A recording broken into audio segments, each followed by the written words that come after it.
Welcome everybody. This commentary is for the SC2GG Commentator Idol Contest, and I will be doing this as one of my submissions.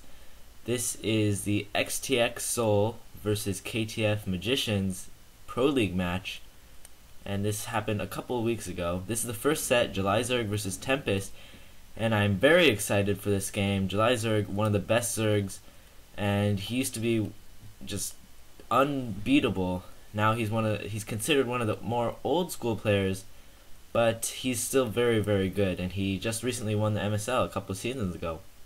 Tempest is relatively new Protoss player, so we'll have to see how he does against Julyzerg.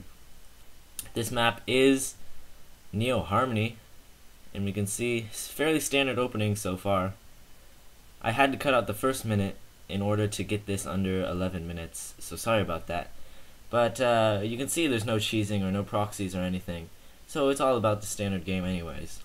Spawning pool going up for Julyzerg, looks like a 9 pool to me, and he will be able to use this to pressure Tempest quite early. Tempest is now sending out 2 probes, he just needs that crucial scouting information. So the couple things to note about this is Julyzerg is very strong in Zerg versus Protoss.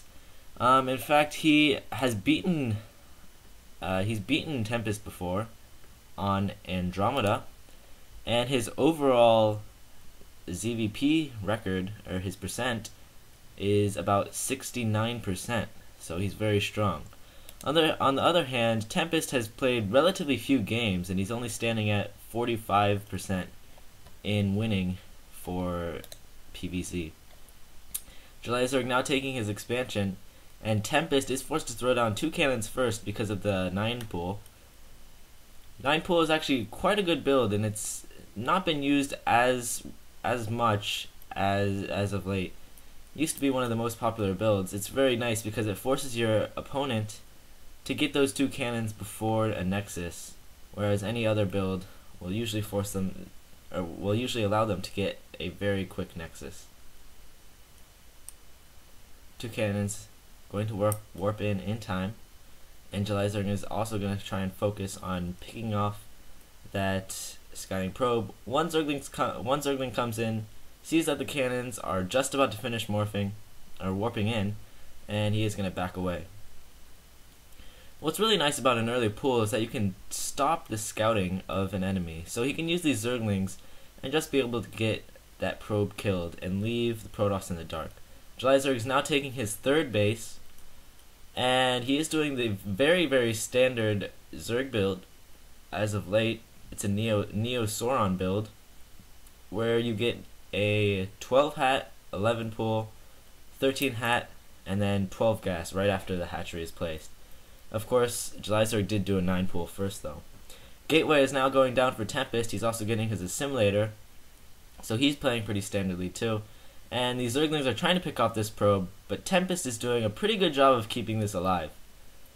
You can see how Julyzerg actually uses 1 Zergling to follow the probe, and uses the rest to try and trap the probe. Tempest actually doing a very nice job of keeping that alive. It's very good to get this scouting information because he's going to be able to see when the lair comes up, and he's going to be able to react accordingly. There's Hwasin and Firefist, who are set to play later in the 3rd game of this series, STX Soul versus KTF. Lair is now going up, and the scouting probe looks like it was killed. And the expansion for Julyzerg is also now completed. Overlord is going to have to back up a little bit. So we can see right now Tempest sending out another scouting probe, which is always what a good player will do. They'll try and continuously scout, but I don't know if it's going to be able to get in. Julyzerg will probably be able to stop this. He's got those 6 Zerglings, and he is closer to the ramp, so he's going to be able to block that. You can see he's using that 1 Zergling to scout, chase it, and then he'll be able to attack it. There's Flash. He is set to play by hero in the 4th match of this series. Spire was also getting thrown down. Looks like there's also a Stargate going down for Tempest. And nice move there by Julyzerg, able to stop that probe just before it gets into that expansion and sees the expansion. Spire is now about 50% done.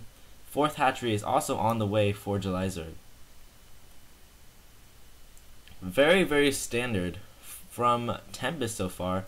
Looks like he's going to be doing the standard 4-gate 2 Archon build, which is one of the more recent builds that have come out and have been defeating the Zerg quite handily, actually. You get that Templar Archives, and you immediately add 3 gates and get 2 Archons. Julyzerg is now getting his second gas and a 5th hatchery. From this, we can tell he is going to be going Mutalisks because of that second gas. Sometimes players don't get that second gas, and instead they get 5 hatcheries with Hydra and just get a few Scourge with the Spire. But when a player gets a second gas like that, you can usually infer that they will be going for Mutalisks, because Mutalisk will require that 2 gas.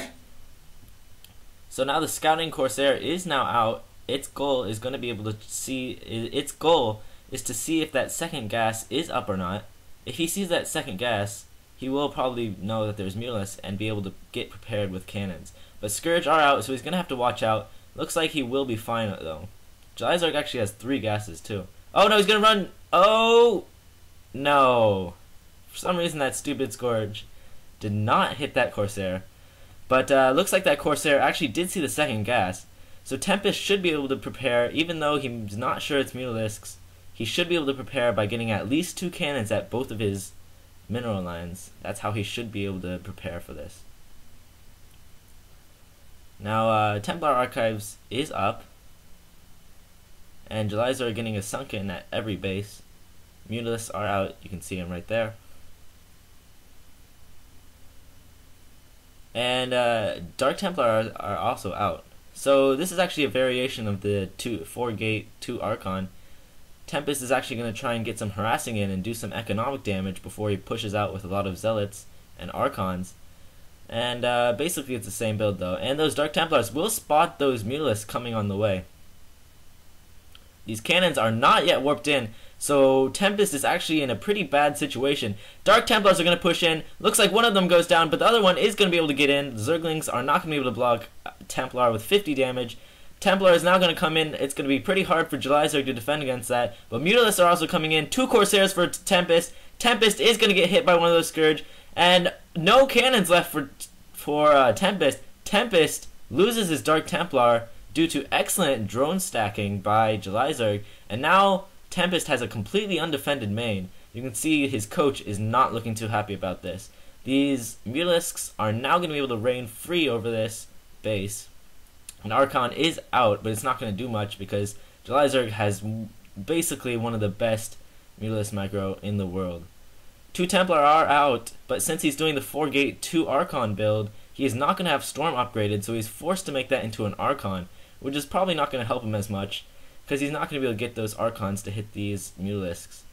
Another Corsair pops out, but is immediately killed by Julyzerg's excellent micro. At this point, Julyzerg is going to be able to switch to pure Hydra, and he actually doesn't need to do too much more damage. He's already done the amount of damage he needs to get a very, very solid lead. So Julyzerg is in a very nice position right now. He should be very comfortable. Tempest still does not have cannons at either of his bases or mineral lines, so he's really going to take a lot of damage here. These Mutalisks are just going to be looking to pick off stray probes and stray units and stuff like that. So you can see Julyzerg really did have very excellent Mutalisk micro, taking out those Corsairs at the main, even when there was a cannon. And now he's just going to be able to go around, pick off whatever he wants, and get a larger lead while getting those Hydralisks. The bad thing about the 4-gate 2 Archon is that if you take damage from that Mutalisk harass, as Tempest has, you're not going to have Storm to deal with those pesky Hydralisks, because there's just going to be a lot of Hydralisks, and he's not going to be able to deal with it, because he took way too much economic damage. You can see he's still losing probes as I speak. And just a large amount of Hydralisks and Zerglings right there at the rally point for Julyzerg. Julyzerg's still going around picking off units he can, doing an excellent job, making sure he's going to be able to win this game with ease.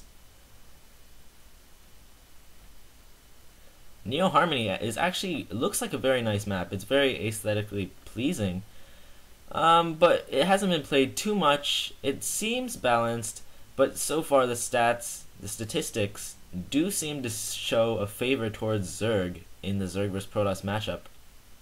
So Neo Harmony does have a little bit of favor for Zerg.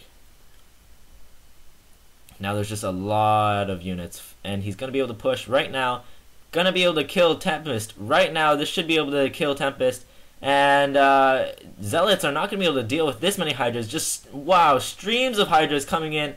That gateway is going to go down. Those cannons are not going to do anything. Without Storm, he cannot deal with this. Zealots now streaming in. Mutalisks are still able to do a lot of help those Hydralisks. And these Hydralisks are just going to rip apart those Zealots.